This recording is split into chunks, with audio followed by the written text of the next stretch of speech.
السلام علیکم ورحمۃ اللہ وبرکاتہ۔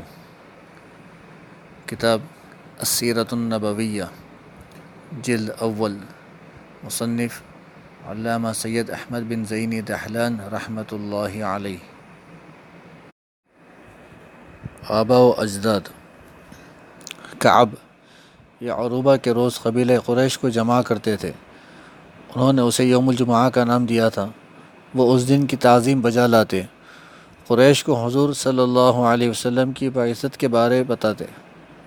وہ بتاتے کہ حضور صلی اللہ علیہ وسلم آپ کی اولاد میں سے ہوں گے۔ وہ قریش کو آپ کی اتباع کرنے کا حکم دیتے۔ وہ قریش مکہ کو بتاتے، تمہارے حرم پاک کے لیے ایک عظیم خبر ظاہر ہوگی، عن قریب اس سے نبی کریم صلی اللہ علیہ وسلم کا ظہور ہوگا۔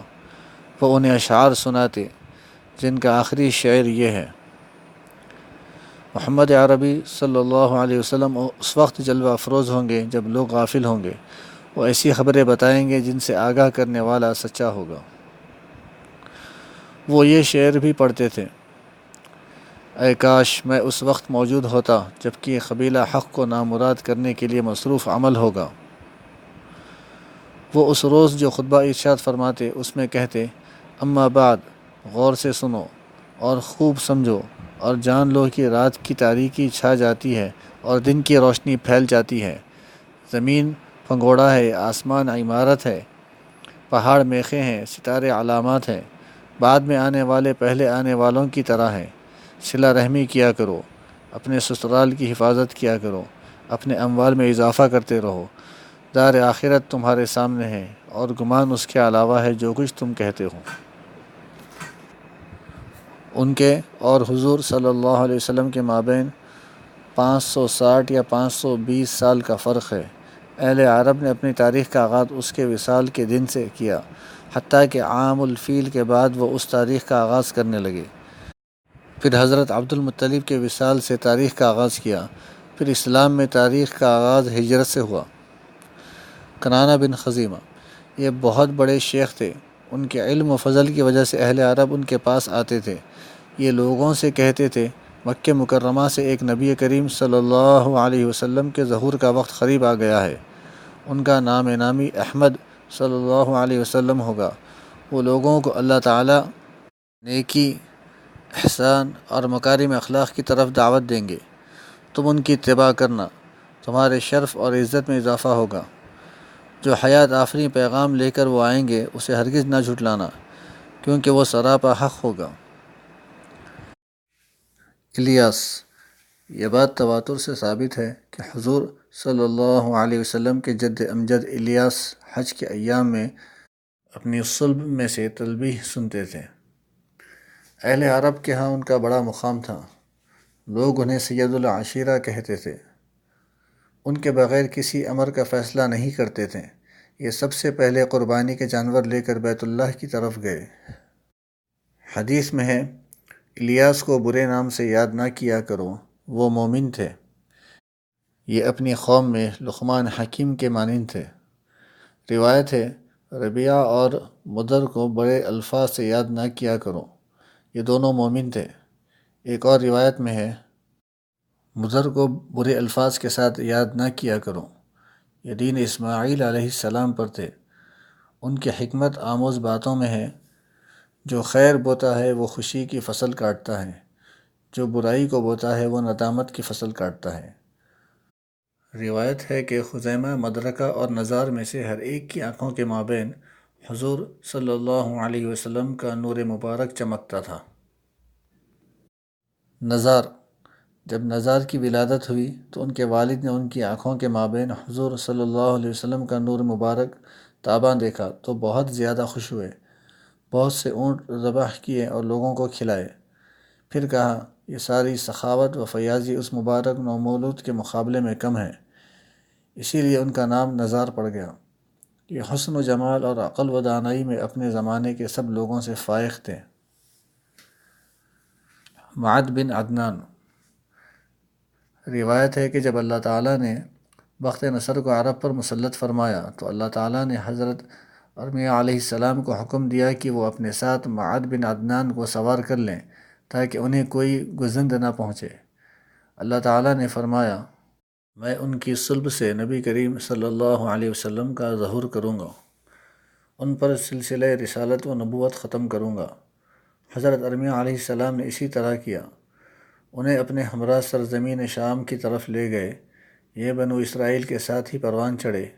بخت نصر مرا اور یہ فتنہ ختم ہوا تو وہ واپس آ گئے۔ سب سے پہلے عدنان نے بیت اللہ پر غلاف چڑھایا۔ عدنان العدن سے مشتق ہے، جس کا معنی امامہ ہے، کیونکہ رب تعالیٰ نے ان کی حفاظت کے لیے ملائکہ مقرر کر رکھے تھے۔ اس کی وجہ یہ ہے کہ انسانوں اور جنات کی نظریں ان پر تھیں، وہ انہیں قتل کرنا چاہتے تھے۔ انہوں نے کہا، اگر ہم نے اس بچے کو چھوڑ دیا اور یہ بڑا ہو گیا تو اس کی صلب سے ایسے شخص کا ظہور ہوگا جو لوگوں کا سردار بنے گا۔ رب تعالیٰ نے ملائکہ کو ان کی حفاظت پر مامور کر دیا۔ ابو جعفر نے اپنی تاریخ میں حضرت ابن عباس رضی اللہ عنہما سے روایت لکھی ہے، عدنان، معد، ربیعہ، خزیمہ اور اسد ملت ابراہیمی پر تھے، ان کا تذکرہ صرف بھلائی کے ساتھ کرو۔ مدر، انہیں مدر اس لیے کہا جاتا تھا کیونکہ ان کے حسن و جمال کی وجہ سے دل ان کے شیدائی بن جاتے تھے، جو بھی انہیں دیکھتا وہ ان کا گرویدہ ہو جاتا، کیونکہ ان کے چہرے پر حضور صلی اللہ علیہ وسلم کا نور مبارک درخشاں رہتا تھا۔ ان کی عقل و دانش سے بھرپور باتوں میں سے چند یہ ہیں: بہترین بھلائی وہ ہے جسے جلدی کیا جائے، اپنے نفوس کو ناپسندیدہ امور کا عادی بناؤ، انہیں ان کی خواہشات سے پھیر دو۔ اصلاح اور فساد کے مابین اتنا ہی فاصلہ ہوتا ہے جتنا دودھ دینے والے جانور کو دوبارہ دوہنے میں ہوتا ہے۔ خدا خوانی کا آغاز سب سے پہلے انہوں نے ہی کیا تھا۔ اس کی وجہ یہ ہے کہ وہ اپنے اونٹ سے گر پڑے۔ وہ عنفوان شباب پر تھے، ان کا ہاتھ ٹوٹ گیا، وہ کہنے لگے، یا یدا یا یدا، ہائے میرا ہاتھ، ہائے میرا ہاتھ۔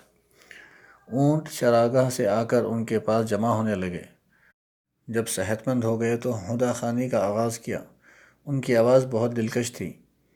دوسرے قول کے مطابق ان کے غلام کا ہاتھ ٹوٹ گیا، درد کی وجہ سے وہ چیخ اٹھا، اونٹ ان کے پاس جمع ہونے لگے، اس سے خدا خوانی کا آغاز ہو گیا۔ اس مضر کو مضر الحمراء کہا جاتا ہے۔ اس کی وجہ یہ ہے کہ اس نے اور اس کے بھائی ربیعہ نے اپنے والد نزار کا مال تقسیم کیا تو مضر نے 100 نالے لیا، اس لیے اسے مضر الحمراء کہا جانے لگا۔ ربیعہ نے گھوڑا لے لیا تو اسے ربیع الخیل کہا جانے لگا۔ مضر کی قبر روحا میں ہے۔ معد کو اس لیے معد کہا جاتا تھا کیونکہ وہ جنگ کے دھنی تھے، اکثر بنی اسرائیل پر غارت گری کرتے رہتے تھے۔ وہ جس کے ساتھ بھی نبرد آزما ہوتے، فتح اور کامرانی ان کے قدم چومتی۔ اس کی وجہ وہ نور مبارک تھا جو ان کی پیشانی پر چمکتا رہتا تھا۔ خزیمہ خزمہ کی تصغیر ہے۔ انہیں اس نام سے اس لیے موسوم کیا جاتا ہے کیونکہ ان میں حضور صلی اللہ علیہ وسلم کا نور مبارک جمع تھا۔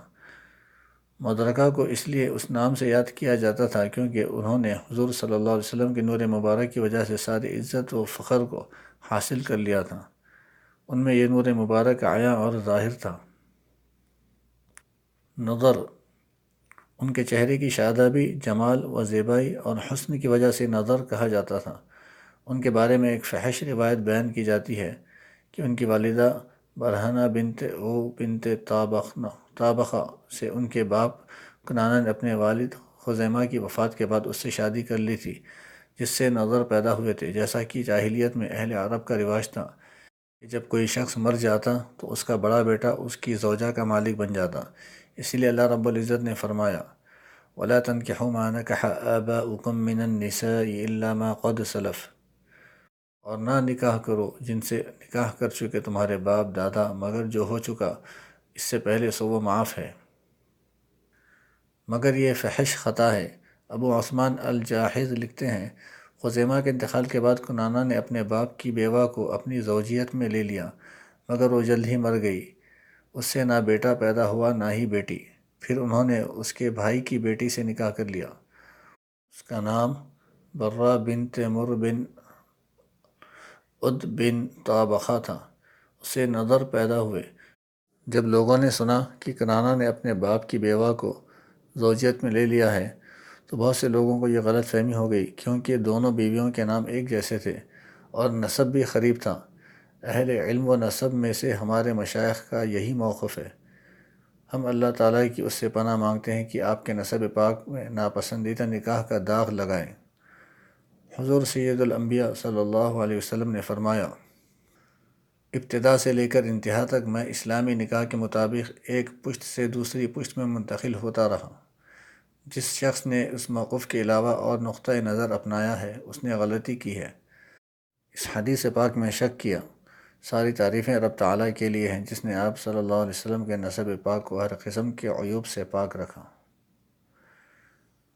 علامہ دمیری نے جاحظ کے اس بیان پر تبصرہ کرتے ہوئے کہا ہے، اس کے اس بیان سے مجھے جاحظ کی کامیابی کی امید نظر آتی ہے کہ اس کی خطاؤں سے پردہ پوشی کی جائے۔ حافظ شامی لکھتے ہیں، یہ حق بیانی ان نفائس میں سے ہے جن کی طرف قصد کیا جاتا ہے، اس سے سینوں کو ٹھنڈک نصیب ہوتی ہے، ان کا غیظ و غضب ختم ہوتا ہے، شک ختم ہوتا ہے اور اس کا شر بجھ جاتا ہے۔